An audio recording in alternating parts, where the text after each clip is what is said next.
Saya ini memang orang luar biasa ya. Pernah kita lihat ada artis di Indonesia yang selingkuhnya lewat chat di aplikasi ojek online lah, ya kan. Terus ada yang paling epic di Google spreadsheet. Gitu. Ini tuh yang kadang-kadang orang suka nggak ngeh gitu ya. Begitu udah terjadi, makanya orang suka kaget dok ketika dalam konseling saya selalu bilang perselingkuhan ya dalam pernikahan itu termasuk KDRT. Karena ada yang diacak-acak itu kan trust-nya, body image-nya, dan juga rasa diinginkan. Segitunya ya dok, rasa diinginkan ini bisa membuat secara seksual individu itu terjadi dua hal. Satu, dia bisa jadi sama sekali jijik untuk berhubungan seksual. Yang ngerasa, bayang-bayang ada orang lain yang pernah begini sama dia.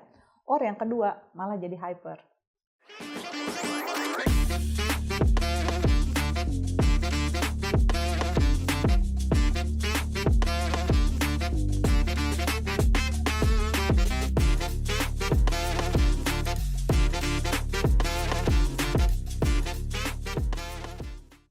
Oke, kalau tadi kan kita sudah sedikit membahas mengenai tipe selingkuh ya. Tapi mungkin bisa dikasih contoh-contoh kasusnya juga. Misalnya kan tipe selingkuh itu ada yang selingkuh fisik. Berarti itu sexually kan, berarti Ya, kan selingkuh gitu. fisik. Terus ada yang selingkuh perasaan. Jadi yang cuma memendam perasaan, mengagumi dari jauh, tapi nggak sampai berani ini secara fisik. Mengungkapkan masih oke ya dok, tapi yang paling repot adalah kalau dia meminimalkan kontak. Misalnya gini, dia nggak gimana, dia nggak jadi ya, nggak menjalin relationship gimana, tapi kontaknya intens. Iya. Iya kan. Terus kalau sampai kehilangan kontaknya tuh kayak bingung. Bahkan ada, karena di zaman digital ini juga kan ada digital intimacy-nya sendiri dok. Kan ada cyber intimacy-nya, di mana ini kita belum pernah ketemu sama orang, tapi ini orang ini ketemu ini banget sama kita. Yang ingat waktu lagi kita bahas episode grooming, kan grooming juga banyak yang hal-hal negatif dimulai dari sana. Tapi juga ada orang yang merasa terkoneksi kan secara nggak langsung gitu dari sana. Apalagi sekarang ada plat biru ya kan, plat merah dan plat kuning ya, dating apps itu yang saya sebutkan tadi, saya nggak usah branding namanya ya gitu. Nah di itu dating apps ini kan juga potensi perselingkuhan banyak sekali. Saya memikir loh, ini bukannya pacarnya teman saya, ini bukannya pasangannya teman saya, kok dia ada di sini nih ya, kayak gitu-gitu juga. Kan dia bilang, enggak kan cuma iseng aja nyari teman ngobrol. Kenapa di dating apps? Buat saya itu adalah satu langkah perselingkuhan loh dok. Itu tahap sebelum terjadi ini fisik kan sebetulnya kan, mulai dengan perasaan dulu kan gitu kan sebetulnya kan. Terus ada juga yang namanya selingkuh digital, jadi lewat media digital kan tadi kan gitu dianggapnya ya. Saya ini memang orang luar biasa ya. Pernah kita lihat ada artis di Indonesia yang selingkuhnya lewat chat di aplikasi ojek online lah, ya kan. Terus ada yang paling epic di Google spreadsheet. Jadi dia pakai spreadsheet dengan alamat email yang sana, terus mereka saling bertulis surat di situ. Saya, wah itu capek banget. Oh, dan yang paling epic lagi nih dok, mereka suka saut menyaut berduaan sibuk. Kalau perhatiin nih, saya kan begini, saya lagi ngecek YouTube saya gitu, terus saya ngeliat kok ini ada beberapa chat yang aneh-aneh. Terus saya ngeliat juga ada orang yang ini saya penasaran, saya lihat beberapa kali dia ada artis yang ngetop banget, jadi kan udah ratusan ribu kali komentarnya di sana, jadi orang nggak nge. Tapi ada beberapa pola yang saya perhatikan, mereka tuh janjiannya di situ, saling ngechat di situ, di chat YouTube orang-orang yang benar-benar terkenal. Jadi dia entah kita gini ya, oke, nanti kayak gini ya. Tapi apa sih maksudnya, nggak ngerti saya. Tapi ada patternnya gitu, itu ada orang yang sama. Ternyata ada yang sampai memanfaatkan kayak gitu. Saya baru bener-bener percaya begitu ada klien yang bilang, terus gimana kamu ketemuannya? Ya kita chat di YouTube-nya orang terkenal gitu. Bu saya like, oh wow, that's wow. Capek ya ngeliatin. Itu mengkonfirmasi pepatah yang bilang gini, when there is a will, there is a way. Ya, itu benar emang ternyata ya. Makanya jadi kalau misalnya ada orang yang bilang, aduh saya maaf ya aku tuh sibuk banget, ya ampun, kamu bisa jadi CEO sebuah perusahaan, nonton apa sih namanya Coldplay sama selingkuhan kamu gitu ya, sampai ketahuan, sampai seluruh dunia tahu who are you gitu ya. Kayaknya nggak ada orang yang benar-benar sibuk deh, karena orang sebenarnya kalau emang dia cinta, dia mau pasti cari cara dok, ya kan? Ya, when there is a will, there is a way. Speechless. Terus ada juga yang namanya selingkuh finansial. Selingkuh finansial. Jadi dia nggak pernah kontak fisik, tapi selalu ngasih uang. Yang harusnya buat pasangan dia kasih buat ke orang ini gitu. Mungkin ya uang buat pasangannya nggak berkurang, ya kan? Gitu ya. Tapi kan mampu ngasih ke buat orang lain. Itu yang kadang-kadang gini ya dok. Yang saya suka perhatiin ya, saya nggak bilang semua orang seperti ini, tapi saya lihat ada beberapa pola yang gini. Waktu kita masih sama-sama berjuang dari nol, jadi ini buat para pejuang mulai dari nol ya, kayak isi bensin gitu ya, so suka ngerasa gini, wah kita kalau mulai dari nol kita pasti akan setia. Oh nggak juga, duit itu masalahnya berbeda. Kalau kita bisa setia mulai dari kita nol sampai atas oke lah, tapi ada yang waktu dari nol, saya ngerasa kamu sama saya ini kita setara. When I make more money, I think I can afford more. Nah, godaan-godaan seperti itu yang kadang-kadang kebablasan. Ya itu sebetulnya ini kembali ke human nature. Bahwa orang kalau nggak punya uang, nggak punya banyak keinginan. Iya kan? Tapi begitu dia mulai punya banyak uang, I think I can afford hati-hati karena dia mulai akan banyak keinginan, gitu ya. Sampai dia merasa I can afford this, I can afford you, I can afford another person. Iya. Gitu kan. Oke. Ya, itu tipe-tipe selingkuh ya. Ininya ya, tadi kita sudah bahas ya, contoh-contohnya juga ya. Oke, jadi sebetulnya kalau kita udah ngerti bahwa kita perlu punya boundaries yang jelas, kira-kira pengalaman saya kira-kira boundaries yang seperti apa yang ini ya, yang baik. Karena gini ya, terlalu kaku akhirnya juga jadi susah, tapi kalau nggak ada boundaries juga udah nggak ada order sama sekali.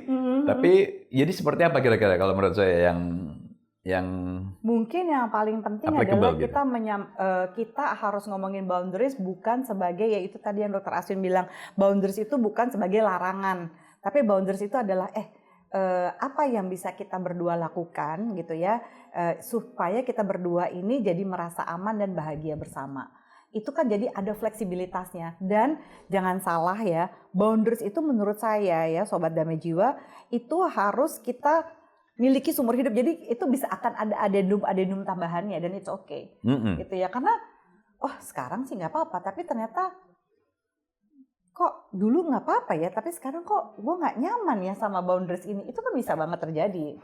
Undang-undang aja bisa diamandemen, ya boundaries juga bisa disepakati lagi. Jadi ini adalah proses umur hidup, bisa revisi seumur hidup. Juga makin kita mengenal diri kita, makin kita mengenal pasangan kita, makin kita mengenal dinamika kita dengan pasangan kita. Itu juga boleh, misalnya gini, boundaries, yang aku sih maunya percaya sama kamu, tapi jaga-jaga aja. Karena kamu tuh orangnya sangat-sangat friendly. Kan ada yang gitu ya, kalau bisa nggak usah nganterin pulang temen yang ini deh, yang beda ini deh gitu ya. Misalnya kalau misalnya in opposite sex gitu ya, misalnya bisa jadi aja udah kamu bayarin aja, misalnya taksi online yang premium lah gitu kan ya, daripada kamu nganterin pulang, ya jaga-jaga aja gitu. We never know kan gitu. Kayak gitu-gitu loh misalnya. Itu yang harus dibahas, gimana supaya di saat tidak ada saya pun kamu still act like a person who actually yang punya pasangan, bukan sebagai seorang single kayak gitu.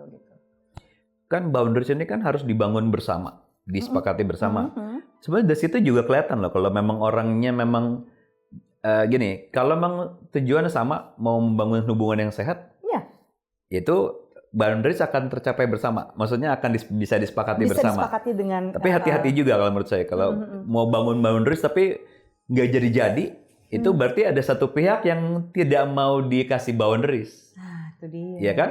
Jadi itu dari situ aja udah kelihatan sebetulnya kalau menurut saya.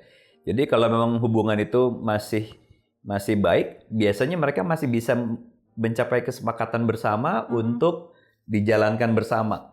Sebenarnya ya dok, kalau dipikir-pikir berarti boundaries itu bisa jadi filter. Iya, nah itu Ya kan? exactly my point sebetulnya. Ya kan, mendingan kita udah ngomongin boundaries sejak masih pacaran, supaya kita bisa tahu red flag nggak nih orang. Iya, kalau dia aja nggak mau bikin ribut, nggak usah lah tuh kayak begitu misalnya gitu. Itu sebetulnya jalanin aja, pasti santai. Waduh. Itu sudah harus hati-hati, karena berarti dia tidak siap ada boundaries dan tidak siap berkomitmen. Ya apapun itu ya, kan nggak perlu langsung ada orang toksik untuk membuat relationship jadi toksik, tapi caranya orang menjalankan kalau dia tidak mature kan juga bisa jadi toksik akhirnya. Ya. Itu jadi sebuah petunjuk juga. Kalau tidak bisa menyepakati boundaries dari awal, ya itu sebuah pertanda bahwa mungkin saja orang itu tidak mau mematuhi boundaries dari komitmen itu. Benar. Gitu.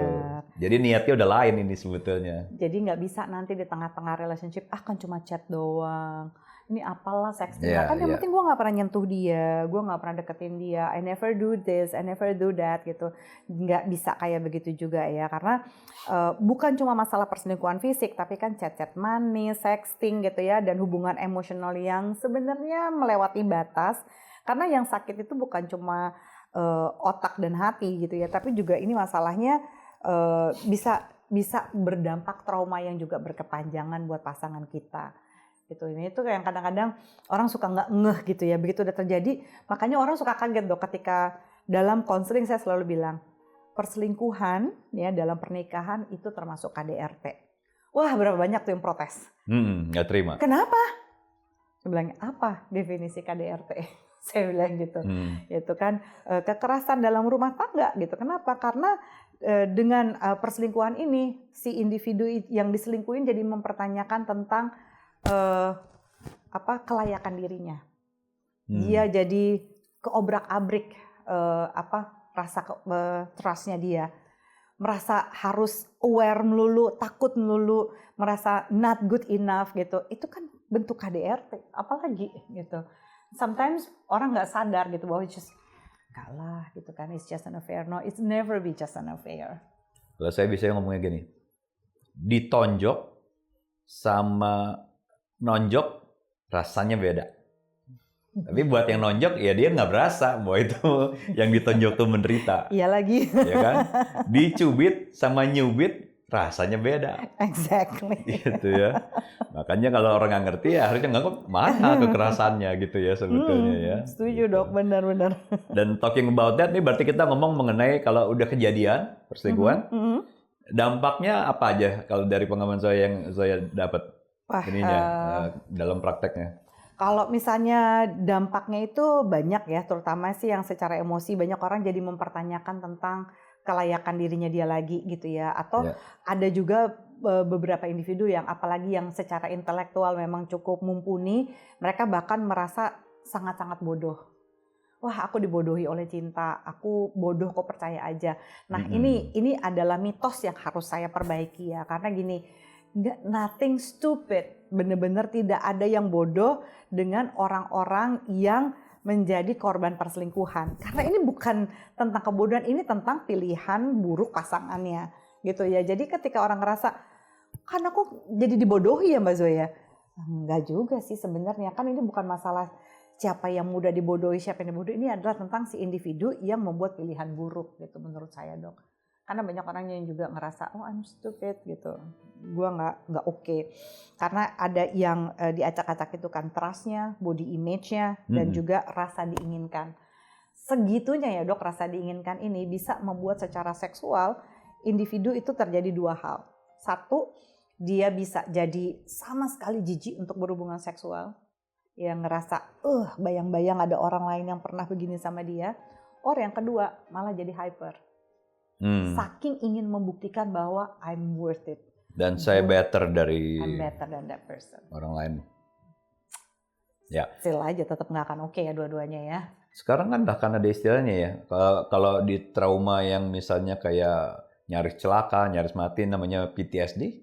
Ini ada juga istilahnya yang buat yang korban perselingkuhan kan namanya PISD ya. PISD. Post Infidelity stress disorder. Stress disorder gitu ya. Jadi ini benar-benar semacam PTSD in relationship gitu yang secara klinis diakui karena banyak sekali trauma-trauma yang berakibat karena itu. Jadi memang untuk memperbaikinya itu memang perlu saya sebut sebagai sebuah rekonstruksi gitu ya, Dok. Karena ini cuma bukan masalah, dan please jangan cepat-cepat memaafkan. Bukannya saya anti maaf. Kita ingat nggak pertama kali banget di podcast Damai Jiwa kita berbicara mengenai rasa marah berdamai. Gitu ya, tentang berdamai gitu ya. Of course we are pro damai, kita pro peace banget. Tapi kadang-kadang orang itu ketika ya udahlah kita balikan lagi aja ya. Gue udah maafin lo. Kan aku udah maafin kamu. Sometimes it's not that easy. Setuju. Bukan sometimes, sebagian besar bahkan. Most of the time kalau menurut saya ya. Jadi sebenarnya bukan masalah gimana caranya supaya kita seperti dulu lagi, tapi kita harus membangun sebuah rekonstruksi tentang rasa aman itu apa sih gitu ya. Lalu pelan-pelan melalui eksplorasi sentuhan-sentuhan yang aman dulu, yang tidak triggering, dan harus take responsibility gitu ya. Ketika terjadi triggered, ini yang paling sering orang gak sabaran. Lebay banget sih, Dok. Kenapa ya lebay banget sih Mbak Zoya? Kenapa sih sampai segini banget nih pasangan saya? Sampai histeris, sampai teriak-teriak. Wah, kalau mau sih dia sebenarnya juga gak mau merasakan itu. Ya kan? Jadi ketika terjadi ke-trigger, kadang-kadang hal sepele bisa ke-trigger. Ngelihat warna kuning bisa ke-trigger, ngelihat tisu bisa ke-trigger, ngelihat nama hotel bisa ke-trigger, ngelihat vas bunga mungkin teddy bear, I don't know, bisa ke-trigger. Jadi apa aja bisa ke-trigger, kadang-kadang hal sesepele mungkin. Nah, pada waktu pasangan ke-trigger penting untuk Anda to take ownership of your mistake dengan mengatakan, maaf ya sayang, saya sudah membuat kamu merasa seperti ini. Bukan cuma maaf ya yang saya selingkuh, karena ada juga yang selingkuh nggak merasa bersalah. Cari deh, mana ada laki-laki yang gak selingkuh hari gini. Biasalah, namanya juga perempuan udah diginiin ya gimana dia gak selingkuh. Udahlah, jangan cari pembenaran dulu gitu kan ya.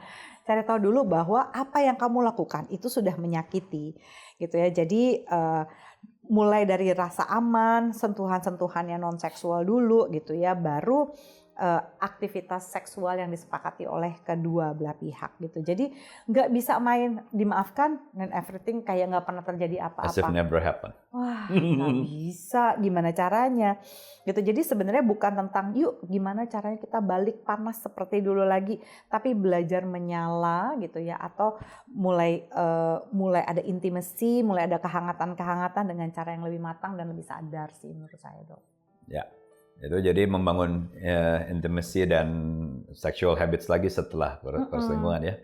Tapi perlu diingat juga bahwa ternyata dampaknya bukan hanya masalah mental health dan seks. Ya.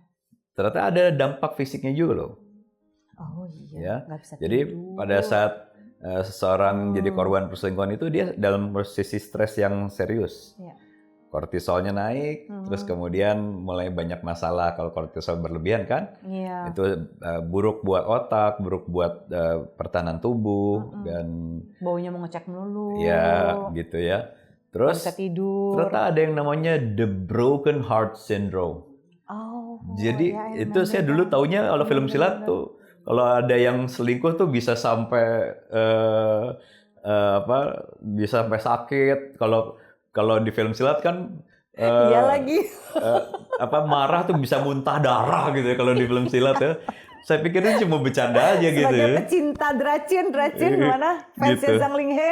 Ya, tapi ternyata memang ada yang namanya the broken heart syndrome tuh ada. Jadi bisa sampai terjadi gangguan jantung gara-gara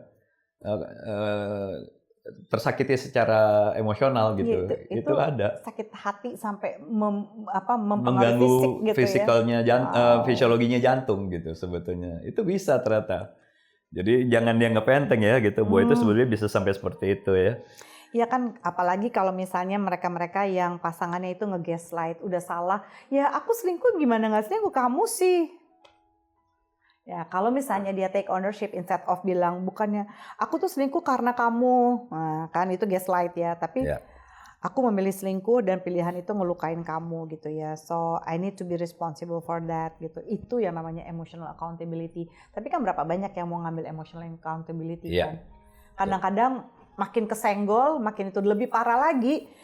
Makin dimarahin, makin disinggung-singgung, selingkuhannya makin marah. Dan saya rasa ya emotional accountability itu menunjukkan sebuah faktor prediktor juga bahwa ini si pelaku akan memperbaiki diri apa enggak, bahwa hubungan itu masih akan bisa diselamatkan apa enggak. Saya rasa itu penting tuh. Iya, jadi nggak bisa dia cuma bilang kayak udahlah, itu kan udah kemarin kan aku udah minta lewat, maaf. Sudahlah gitu ya, nggak sesimpel itu. Oke, terus perlu diingat juga bahwa ternyata itu juga tidak hanya berdampak terhadap hanya pasangan itu aja, sama keluarganya juga. Oh iya. Terutama sama anak. Gitu. Saya punya banyak sekali kasus di mana si anak ngeliat orang tuanya berantem, bertengkar hebat gara-gara perselingkuhan ini. Terus dia mikir kalau anaknya perempuan dia akan mikir gini, oh laki-laki ya begitu ya, ternyata ya bapak saya aja begitu.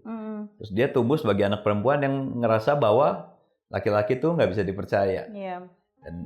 Dan belum lagi kalau diperparah dengan ibunya juga membumbui dia dengan bilang bahwa hati-hati ya, laki-laki itu nggak bisa dipercaya gitu. Itu membumbui kan sebetulnya tanpa sadar ya. Walaupun dia sebenarnya pengen curhat gitu, tapi itu membumbui. Dan akhirnya si anak tumbuh tidak percaya dengan pernikahan, tidak percaya dengan laki-laki, dan akhirnya kesulitan.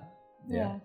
Jadi sebenarnya kalau Anda mengalami perselingkuhan, memang kenapa harus pergi ke profesional dibandingkan Anda curhat ke anak Anda. Satu, jangan lupa ini bukan masalah anak Anda loh, gitu ya. Apapun yang dilakukan oleh pasangan Anda, suami Anda, istri Anda gitu loh terhadap Anda, perselingkuhan itu gitu, itu harusnya tidak menjadi bagian dari masalah yang harus ditanggung oleh anak Anda. Gitu. Karena banyak yang melibatkan anaknya ke dalam situ untuk nyari kubu kan dong. Iya betul. Oke, langsung closing aja deh kalau gitu. Udah sampai ujung. Sudah terlalu ini semangat ya. Ya, gimana saya? Gitu. Jadi jangan lupa kalau misalnya perselingkuhan itu kan bisa merusak rasa aman, kepercayaan, bahkan hubungan si individu dengan diri sendiri.